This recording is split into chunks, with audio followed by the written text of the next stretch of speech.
नमस्कार मेरे प्रिय साथी मित्रों। आज की इस खबर में हम देखेंगे यूपी पुलिस से संबंधित कुछ खबर है, उसके बाद सीजीएल से संबंधित और शिक्षक से संबंधित रहेगा साथियों। पहला खबर है साथियों, सिपाही भर्ती परीक्षा पास कराने के नाम पर ठगी कराने वाला हुआ गिरफ्तार हुआ है, जो कि यूपी पुलिस के लिए बहुत ही अच्छा मैसेज है साथियों। कम से कम ऐसे लोग गिरफ्तार तो हुए, इन पर सख्त से सख्त कार्रवाई होनी चाहिए। सर्विलांस की मदद और मुखबिर की सूचना पर एसटीएफ ने मऊ गाइमा से पकड़ा है भैया, प्रयागराज से पकड़े गए हैं साथियों। ऐसे ऐसे साथी लोग बैठे हैं तो कैसे निष्पक्ष और सुचारू तरीके से कोई एग्जाम संपन्न हो साथियों। सिपाही भर्ती परीक्षा में अभ्यर्थियों को पास कराने के नाम पर ठगी करने वाला गिरोह के एक सदस्य को एसटीएफ ने गिरफ्तार कर लिया है। आरोपी के खिलाफ मऊआइमा थाने में मुकदमा दर्ज कर उसे जेल भेज दिया गया। मऊआइमा के गढ़ चंपा निवासी आरोपी दया शंकर पुत्र राजा राम को इंस्पेक्टर अनिल कुमार सिंह और एआई धर्मेंद्र सिंह तथा एसटीएफ की टीम ने सर्विलांस की सहायता तथा मुखबिर की मदद से इन्हें गिरफ्तार किया है साथियों। पूछताछ भी जारी रखा है साथियों। पहले भी जालसाजी में दर्ज है इनके खिलाफ मुकदमा। दयाशंकर यादव इसके पूर्व नौकरी दिलाने के नाम कई लोगों ने ठगी कर चुका है। मऊआइमा के सराय सुल्तान निवासी राम कैलाश पुत्र शंकर लाल पटेल ने रेलवे में नौकरी दिलाने के नाम पर 3 लाख रुपए ऐंठने तथा फर्जी नियुक्ति पत्र देने का आरोप लगाया था।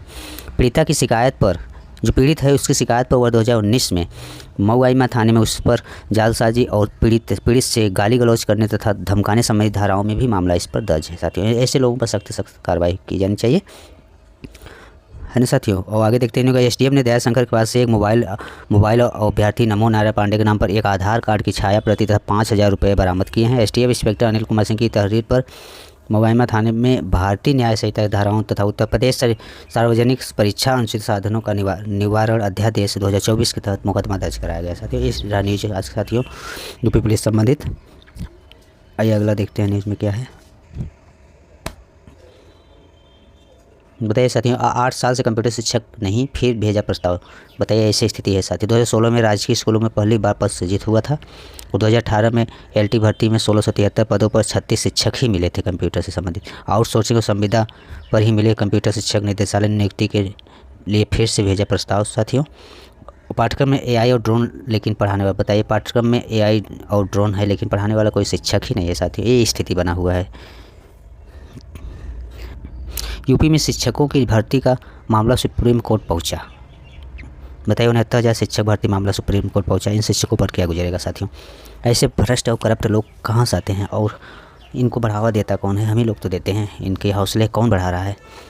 उत्तर प्रदेश में 69,000 सहायक शिक्षकों की नियुक्ति में आरक्षण नियमों का पालन नहीं करने संबंधी विवाद अब सुप्रीम कोर्ट पहुँच गया है साथियों। बताइए शीर्ष अदालत में इलाहाबाद हाईकोर्ट के उस फैसले को चुनौती दी गई है जिसके तहत 69,000 शिक्षकों की नियुक्ति रद्द करते हुए उत्तर प्रदेश की नई मेरिट लिस्ट जारी करने का आदेश दिया है। इलाहाबाद हाई कोर्ट की लखनऊ पीठ द्वारा 13 अगस्त को आदेश पारित किया गया था। सुप्रीम कोर्ट में इस फैसले के खिलाफ सामान्य वर्ग के चयनित उम्मीदवार द्वारा चुनौती दी गई है। याचिका में कहा गया है कि संपूर्ण चयन प्रक्रिया पारदर्शी थी। आगे फैसला रद्द करने की मांग। याचिका में हाई कोर्ट का फैसला रद्द करने की मांग करते हुए कहा गया है कि यदि शिक्षक भर्ती के लिए मेरिट लिस्ट फिर तैयार हुई तो सामान्य वर्ग के हजारों अभ्यर्थी और उनके परिवारों को आर्थिक तंगी का सामना करना पड़ेगा, जो कई सालों से सरकार द्वारा जारी मेरिट लिस्ट के आधार पर बतौर शिक्षक सेवा कर रहे हैं। बताइए साथियों, करता कोई भरता कोई है। इनमें मेरिट लिस्ट बनाने वाले गलती थी साथियों, लेकिन जो है गलत हुआ है, इस पर सख्त कार्रवाई होनी चाहिए। आगे देखते हैं साथियों, सीजीएल के लिए 7 साल में 36.73 लाख आवेदन मिले हैं। 36.5 लाख से अधिक आवेदन साथियों सीजीएल मिले हैं, रिकॉर्ड आवेदन। 2016 में आवेदन 38 लाख मिले थे, 17 में 30 लाख, उसके बाद घटे हैं आवेदन, फिर 2024 में 36 लाख से अधिक आवेदन मिले हैं साथियों। कर्मचारी चयन आयोग एसएससी सीजीएल की सबसे बड़ी भर्ती में से एक कंबाइंड ग्रेजुएट लेवल है। सीजीएल 2024 एग्जाम में 7 साल बाद रिकॉर्ड आवेदन मिले हैं। केंद्र सरकार के विभिन्न मंत्रालयों विभागों कार्यालयों में इस साल 17,727 पदों पर भर्ती के लिए 24 जून से 25 जुलाई तक ऑनलाइन आवेदन किए गए थे। Assistant section officer, income tax और excise inspector, auditor, sub inspector, CBI, junior accountant आदि पदों पर भर्ती के लिए देश भर से 36,73,453 अभ्यर्थियों ने आवेदन किए हैं साथियों। आरटीआई से मिली सूचना के मुताबिक इस बार आवेदनों की संख्या पिछले 7 साल में सबसे अधिक है। इससे पहले 2016 में 38 लाख अभ्यर्थियों ने आवेदन किए थे साथियों। रोचक बात यह है कि 2022 में पदों की संख्या दोगुनी होने के बावजूद अभ्यर्थियों की संख्या कम थी। 2 साल पहले आयोग ने 36,016 पदों पर भर्ती निकाली थी, जिसमें औद्योगिक संख्या 34.80 लाख थी। वही पिछले साल से तुलना करें तो अभ्यर्थियों की संख्या में रिकॉर्ड 12 लाख की वृद्धि देखने को मिली है। कर्मचारी चयन आयोग की ओर से सीजीएल की पहले चरण की कंप्यूटर आधारित परीक्षा 9 से 26 सितंबर तक कराई जाएगी साथियों। 9 सितंबर से 26 सितंबर कराई जाएगी।